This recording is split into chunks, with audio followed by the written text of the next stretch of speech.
Hey guys, going to be breaking down, disassembling, and giving my thoughts on the Protech Mordax today. So this is one of the newer ones, right? So this is in MagnaCut.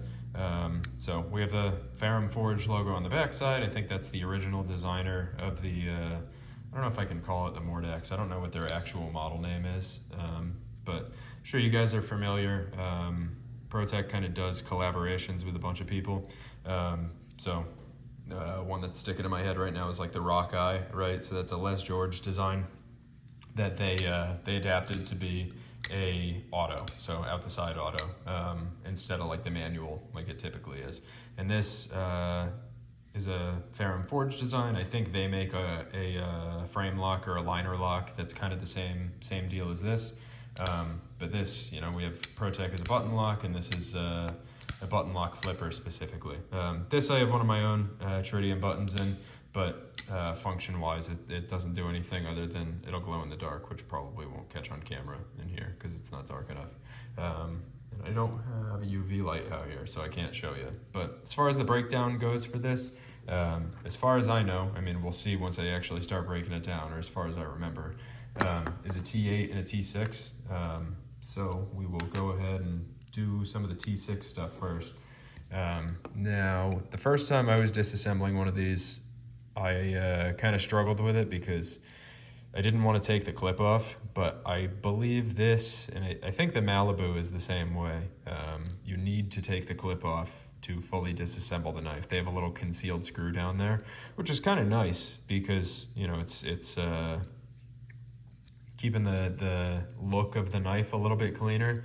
But man, it was really confusing the first time because it thought I'd gotten all the screws out, and obviously I hadn't. So that was kind of frustrating. But as long as you know that it's there and you take the clip off, you'll be able to take the screw off. So you can see once you remove the clip, you get a screw right there. So you can go ahead and take that out. And then also probably want to keep track of the screws on this. They're going to be probably various different lengths. So make sure you know where the screws are coming from. So you can see this one pretty long, and then likely this one is also going to be the same length. So some of them probably will be interchangeable, like the stop pin ones that I took out first are going to be interchangeable. And then, that's not actually. So this long one has to go in here. And then, that makes sense, right? You have one long one that's visible from the outside and one that's recessed. So it's a little bit deeper into this direction of the knife. So it makes perfect sense. And then pivot wise, I think these are press fit pivots in here. So definitely don't want to try and press that or remove that out. But we will go ahead and take out the pivot screw last. Now you can kind of do this in whatever order you want. As long as your knife doesn't explode. Here's where you want to be careful. I'd say probably leave it like this for now and support with the back end and try and keep the blade pushed down in. Now the button should be keyword, should be supported and kind of locked down into place. Underneath the blade, there's some blade geometry in there that'll keep everything all maintained. But I'm trying to be careful with it because it's been a little while since I've disassembled this. So there we go. So there we go. Got the stop pin in there, which feels press fit if it isn't. I know I took the screw off for that. So you can see this is all aluminum, and for disassembly, right, you can see this is retained because there's a little notch there. Push the bearing out of the way. And then you're just gonna wanna swing this open a little bit and be careful because there's a spring under the button, right? So let it swing open a little bit. Make sure you're careful with the button. That'll open fine. And then you can go ahead and remove the blade like that and drop the bearing. So you can see what's going on here. Like if we try and press this out lightly, it's not gonna come out. So technically you could press it out. I definitely wouldn't recommend it. There's absolutely no need that you need to go nuts with disassembling it to that level. So you've got a hardened steel, well, I don't know if it's hardened, but you have a steel washer right here. So generally, steel washer and an aluminum knife that runs on bearings is gonna be a good idea. the point contact from the bearings, whether they're steel or ceramic or whatever the material is going to 100% wear down the aluminum over time, and not even over time necessarily, like over a day if you use the thing frequently. So that's always a good idea.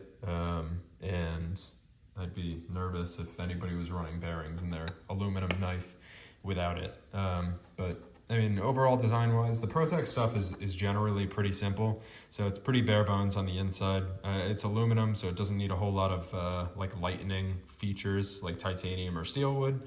So there's no pockets or anything in here. It's just kind of full thickness aluminum throughout the entire thing.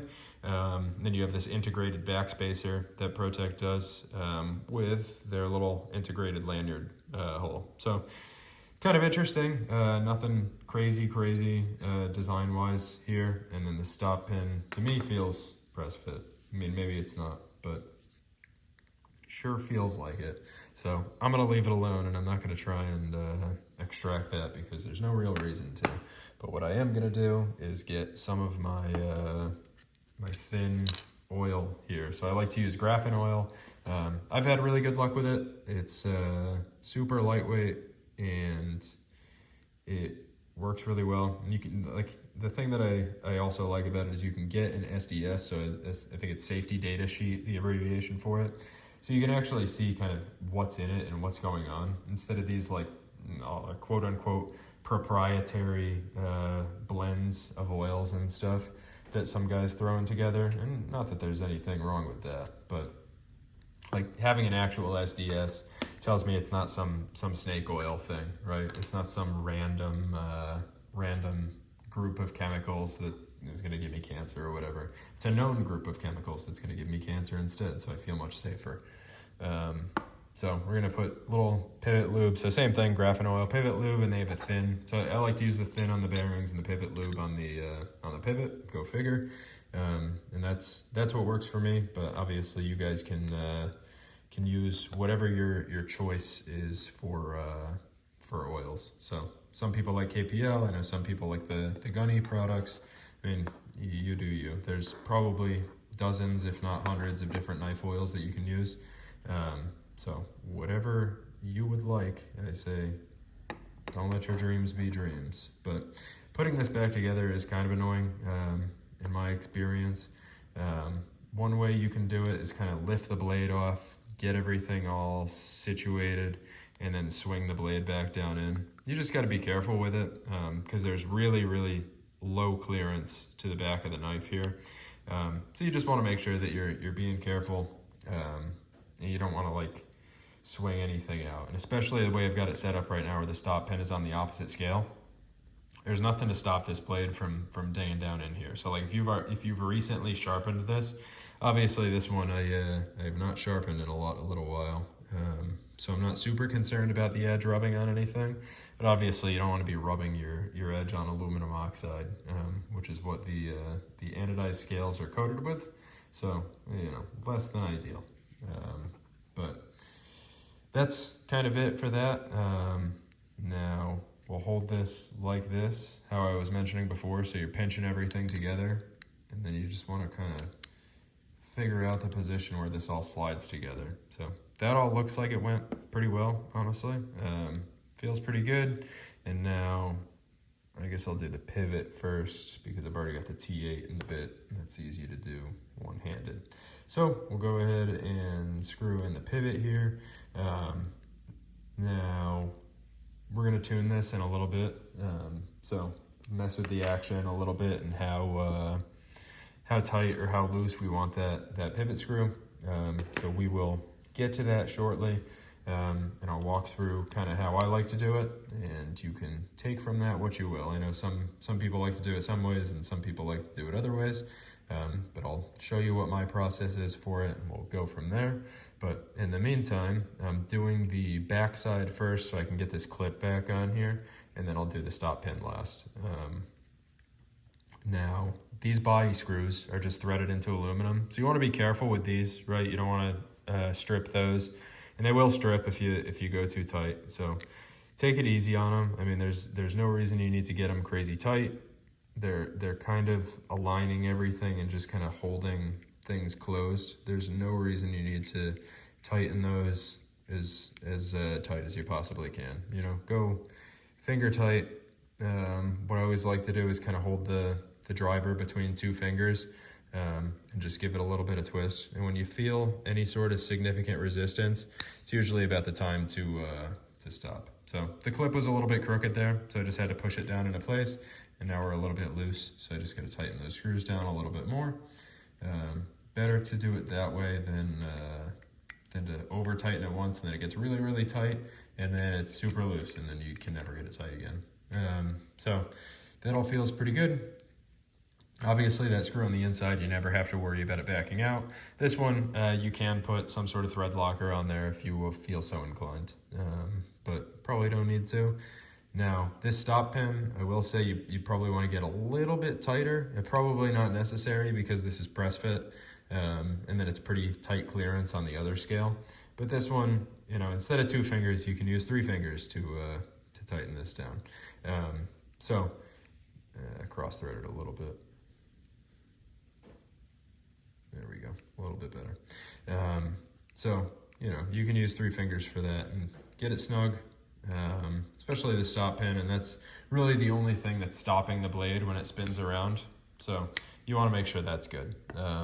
But action wise, like, this feels really good right now. The thing that you want to look for with these is when it's open, do you have any play? And you won't be able to see on the video probably, but I can feel just a little bit, you know, it rocks side to side, and you want none of that. So we'll switch back over to the T8. And we want to get this just tight enough where we have good action still, but we don't have any blade play. So we're just going to give it a little bit of tightness, so just a little, and then we'll swing it down closed. So still feels really good, and you can see like action is still really nice, still swings open with authority, locks really reliably, and drops back down into place. And let's see how this play is, if there is any. That feels really good. So what I want to do is go just a hair tighter, like ever so slightly. Make sure we're still good there. And we're good in this direction. So that's good. And you basically just want to do that. I typically like to do it until my action gets bad. So once I notice that the action is kind of breaking down, which honestly, I might not be able to tighten this down anymore. It feels really tight. So, oh, that might be it. Yeah, there we go. So you can see now, like, we really don't have that free swinging action anymore, which I guess if you don't want that, that's completely okay. You can leave it like that. But we're just gonna loosen it down just a little. And that's pretty good. So I could probably loosen it just a little bit, but I think that's gonna wear in really nicely, especially after, you know, a couple minutes of flicking this back and forth. That feels pretty good to me. So I'm happy with that. And then I guess overall thoughts on the knife. I think it's a really good knife. I'm a big fan of finger choils like this. Now this is on the small side as far as like an actual finger choil. I think for a sharpening choil, it's really nice, right? You're gonna get a lot of usable life, probably like 3/8, maybe not 3/8, but like 1/4 inch of area that you can sharpen back. So you get a lot of sharpenings out of that, assuming you're using a good sharpening system. But I really like that. The flipper tab can be kind of annoying, especially if you're trying to hold this up in the finger choil. But, you know, it's not super obtrusive on the back end. It's about as big as it needs to be. And then on the front end, I don't think it's too bad. But you do have room for like I have room for a full hand grip here. So I think this is really good. I really like the way that this kind of tapers off towards the end and it sits in my palm pretty nicely. Obviously it's going to depend on your specific hand size. I do need to loosen this a little bit actually, because it's just barely not dropping shut the way I want it to. And we're still good. But yeah, I mean, there's nothing crazy or super interesting about this. I know they sell textured scale versions. Now those, I think, are definitely more interesting, and I'd definitely be interested in giving one of those a shot. But other than the fish scale TR3, I haven't really dealt with any of the textured scale Protechs. So I am curious how those are. They seem like they're pretty interesting milling patterns, and I know Protech has extremely good customer service, and the price is pretty stellar for a made in USA knife that isn't like a Kershaw. So yeah, I mean, overall, I think this is a really good knife. I think the blade shape is super useful. You have a good amount of belly on it, and you have a good amount of kind of just the flat area. And I don't think these are super thin behind the edge or anything, but it does cut pretty well. And fidget-wise, or I guess just like ease of use-wise, opening and closing it is super easy. So if you need to use it for anything, it's super easy to open it. I kind of wish it had thumb studs or something. But that's really my only complaint. You know, you've got like the TR3 Integrity or whatever it is that came out more recently that has the thumb studs. I'd like to see that on this, because I think it would be pretty useful. But you know, that's a personal taste thing. Maybe they will do that. Maybe they won't do that. And then otherwise, I mean, I really like the deep carry clips from Protech. They're a little pointy on the end, so I do wish this was a little like wider, is my only kind of gripe with it. But otherwise, I think it's great. And I mean, it's a pretty simple knife. You can see taking the whole thing apart is what, 1, 2, 3, 4, 5, 6, 7 screws. So it really is like easy knife to take apart, easy knife to put back together. It's nice to use. I think the heat treat on these is decent. You know, you're not getting some crazy wild performance heat treat with the MagnaCut at 65 HRC or anything. But I think they've got fairly respectable MagnaCut numbers as far as the Rockwell hardness and everything goes. And honestly, I'm not pushing this hard enough where I need to have the absolute every last drop of performance out of the thing anyway. So I think that's where I'm going to call it on this knife. I mean, I think it's good. If you can find one, I'd say definitely give it a shot if you like this kind of knife. I mean, it doesn't feel like $1 million knife, but it's nice and solid. It's nice and sturdy, and it's everything that you'd need in a knife, in my opinion. Anything above this, I feel like is not necessarily just showing off, because you know, titanium and scales on this could be nice. The aluminum's a little fragile, but you're gonna get basically anything you need out of a knife with this, and it'll hold up to some abuse. It's got the anodization on there, which is going to be a little sturdier. And you get good quality blade steel with Protech. You know, they're always using whatever it is, 20 CV or MagnaCut or any number of the different steels that they use. So yeah, I mean, overall, I think it's a solid knife. I really like it, and the Mordax I think is more preferred than the Malibu is, at least in my opinion, for whatever that's worth.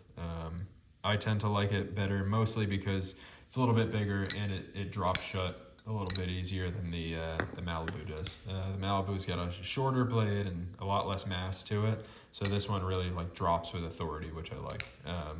So that's my thoughts on it. If you got any questions or comments or anything, please feel free to let me know. Otherwise, thanks for watching and have a good one.